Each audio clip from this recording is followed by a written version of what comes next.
Pretty much every time I put this shirt on, my husband asks if I need help bringing my chainsaw in.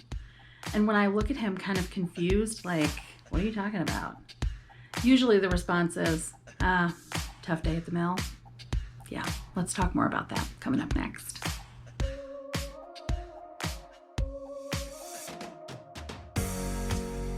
November tends to be a month focused on gratitude until we get to the day after Thanksgiving. And then it becomes a month of awaiting Christmas and finding ourselves in this downward spiral of busyness.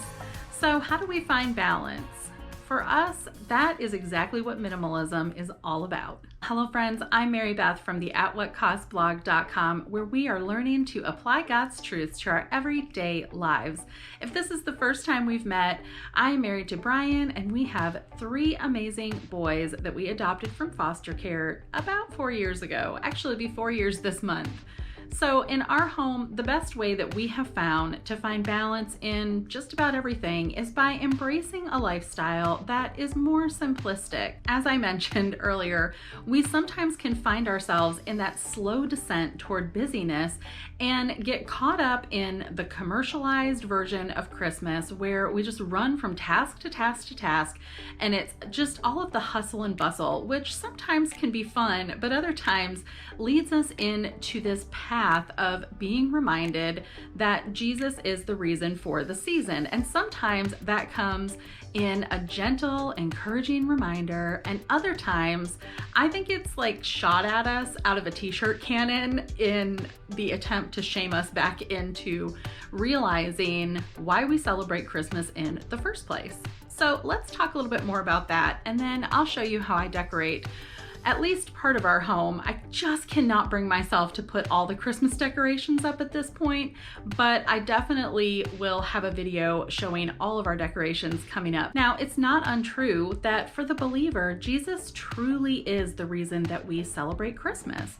For a watching world, that may not necessarily be the case.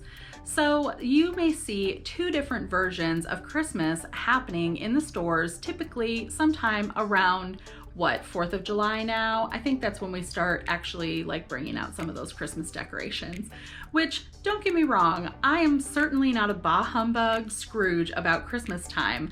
I love decorating for Christmas. I enjoy all of the fun and fellowship, but I definitely can see how we lose track of really the purpose behind it and how to prepare our hearts in this season where we remember and really celebrate the birth of a Savior. And you may be asking yourself, how do I decorate for that? I know.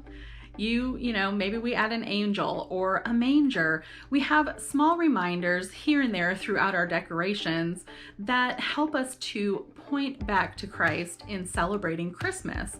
But we also have this issue of balance where we can get caught up in the gift exchanges and the decorations, and our homes can sometimes begin to feel cluttered again. And unfortunately, our hearts can too. I'm a big proponent of the template method, and we talked a lot about that last week. The way that we start with designating specific areas in our home to decorate, having some foundational elements that can last us several seasons, and then swapping it out with seasonal decor. For me, that's the easiest way that I have found to decorate and to keep our home pretty much clutter-free through the holidays. Now, how we decorate, the amount of decorations that you have, that's really up to you and your own convictions. There's no hard or fast rule about what you should have and what you shouldn't. And I know for some of you that may be very comforting, and for others who would really just like a list of what they should have, I'm so sorry, I can't do that for you. My goal really is to help you to see that there is flexibility within this idea of minimalism. The most important part when we look at things through the lens of our faith is not what we put up, but how we celebrate and the posture of our hearts during this season. So even in the midst of decking the halls and all of the fa-la-la-la-las, there's an important element to our celebrating that we sometimes can forget. We can take a lesson here from Proverbs 4, verse 23. It says, "Above all else, Guard your heart, for everything you do flows out of it. Our heart posture really determines our direction. So regardless of how we decorate, if our heart is not in a state of joy and contentment, maybe some things that we don't necessarily enjoy are going to flow out of it, or at least others around us may not enjoy. So how can we guard our heart? Well, one of the ways that we can do that is with a little bit of context. With such a significant event that we find there in the manger, I think we sometimes can think that that's where the Christmas story begins. But that's just not true. It begins in the garden. We see right there in the beginning of Genesis the way that God is going to provide a way for us to be reconciled back into fellowship with Him. He's going to provide a Savior. As we continue to look through the Old Testament, amidst struggles and strife, division, displacement, all of the things that we see happening in the Old Testament, God's people are continually looking for that reconciliation. They are awaiting a Savior. They're awaiting Christmas. As we move out of the Old Testament, we may be tempted to forget that there was a significant amount of time between the Old Testament's end and the New Testament's beginning.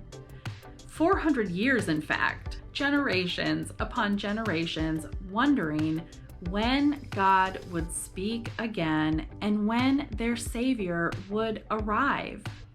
400 years of waiting for Christmas. And as we move through the life of Jesus, we see that yes, some come to know Him, but many miss the Messiah altogether. As we simplify our Christmas decor, let's too remember to slow down a little, guard our hearts, and keep our direction headed squarely towards Jesus as we celebrate the birth of this long-awaited Savior. If you enjoyed this video, I would love for you to hit the like button and consider subscribing if you have not already.